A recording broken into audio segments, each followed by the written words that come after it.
Hi, so today we're going to be covering gas laws.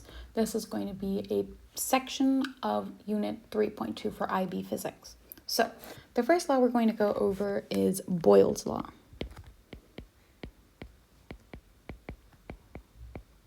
And basically this is telling us that pressure is inversely proportional to volume, or pressure is going to be proportional to 1 over V.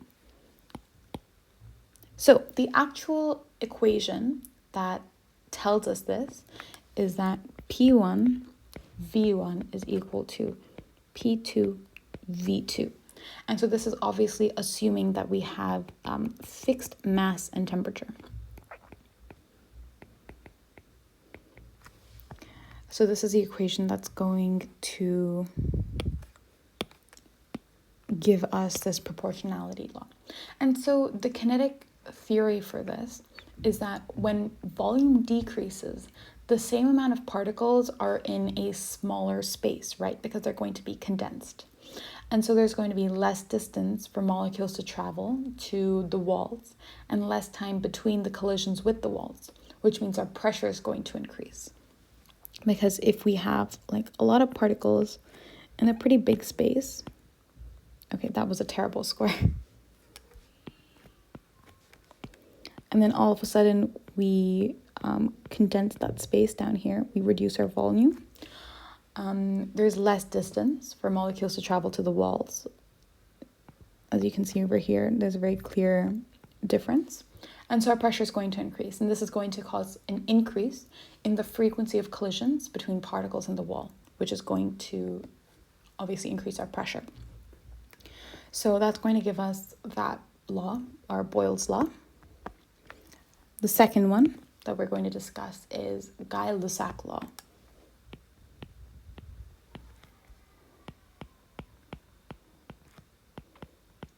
And this is going to tell us that pressure is directly proportional to temperature.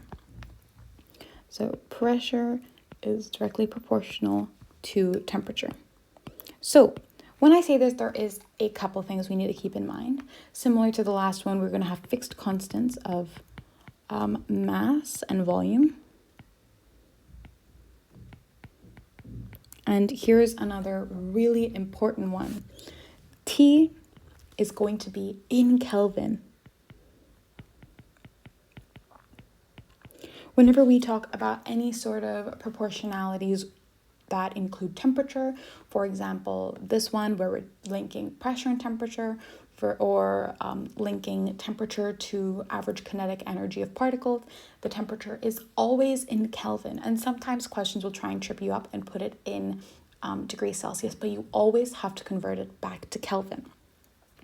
And so anyways, the equation that gives us this law is going to be P1 over T1 is equal to P2 over T2. And so this is going to be in your formula booklets, so you won't have to memorize this, but it's useful to see where each law comes from each formula.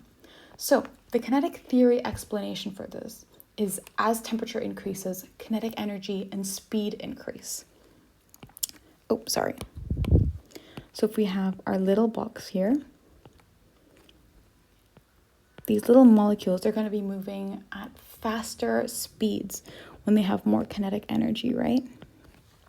And so when the molecules collide with the walls, it's going to happen more frequently, and they're going to exert a greater force on those walls, which is basically going to increase our pressure as well.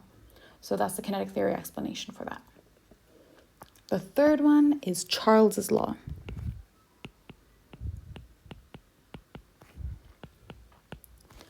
So this one is going to tell us that volume is directly proportional to temperature. Volume is proportional to temperature. Again, a couple things we need to keep in mind. We're going to have fixed mass and pressure. And again, I cannot emphasize this enough.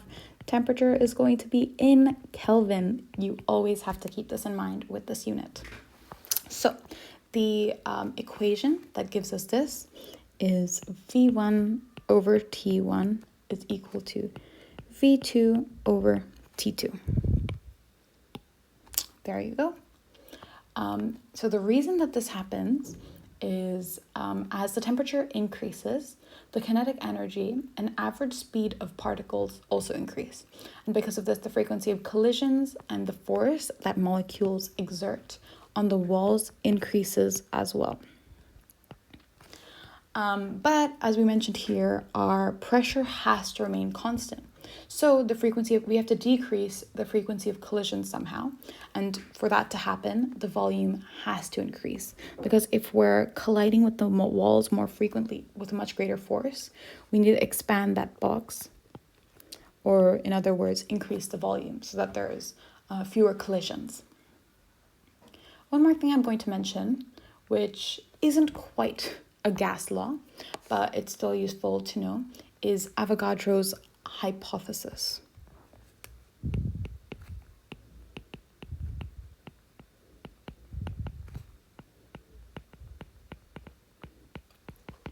This one's quite straightforward.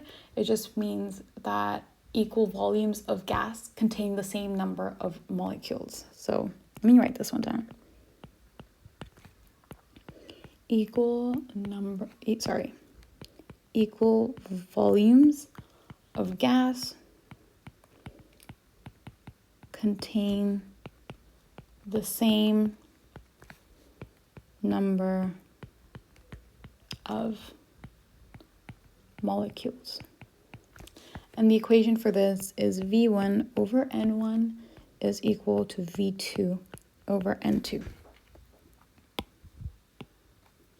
Anyways, so that's going to be it for gas laws. There's obviously a lot more to this unit, but this is just a quick summary of 4 equations and proportionalities that are very useful to know.